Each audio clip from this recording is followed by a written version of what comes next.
أعوذ بالله من الشيطان الرجيم. بسم الله الرحمن الرحيم. يا أيها المدثر قم فأنذر وربك فكبر وثيابك فطهر والرجز فاهجر ولا تمنن تستكثر ولربك فاصبر فإذا نقر في الناقور فذلك يومئذ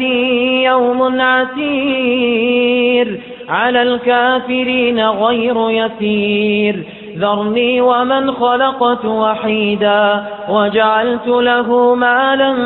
ممدودا وبنين شهودا ومهدت له تمهيدا ثم يطمع أن أزيد كلا إنه كان لآياتنا عنيدا سأرهقه صعودا إنه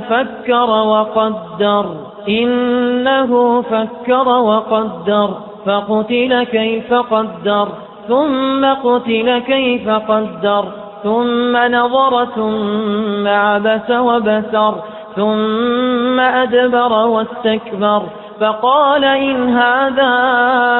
إلا سحر يؤثر إن هذا إلا قول البشر سأصليه سقر وما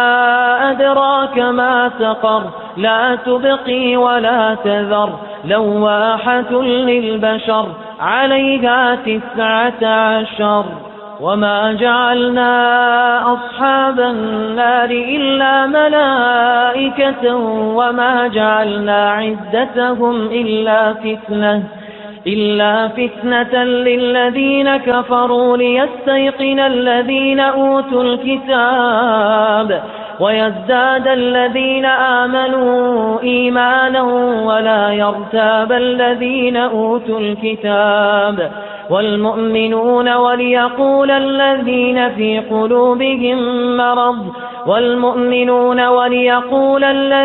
في قلوبهم مرض والكافرون ماذا أراد الله بهذا مثلا كذلك يضل الله من يشاء ويهدي من يشاء وما يعلم جنود ربك إلا هو وما هي إلا ذكرى للبشر كلا والقمر والليل إذ أدبر والصبح إذا أسفر إنها لإحدى الكبر نذيرا للبشر لمن شاء منكم أن يتقدم أو يتأخر كل نفس بما كسبت رهينة إلا أصحاب اليمين في جنات يتساءلون عن المجرمين ما سلككم في سقر قالوا لم نك من المصلين ولم نك نطعم المسكين وكنا نخوض مع الخائضين وكنا نكذب بيوم الدين حتى أتانا اليقين فما تنفعهم شفاعة الشافعين فما لهم عن التذكرة معرضين كأنهم حمر مستنفرة فرت من قسورة بل يريد كل امرئ منهم أن يؤتى صحفا منشرة كلا بل لا يخافون الآخرة كلا إنه تذكرة فمن شاء ذكره وما يذكرون إلا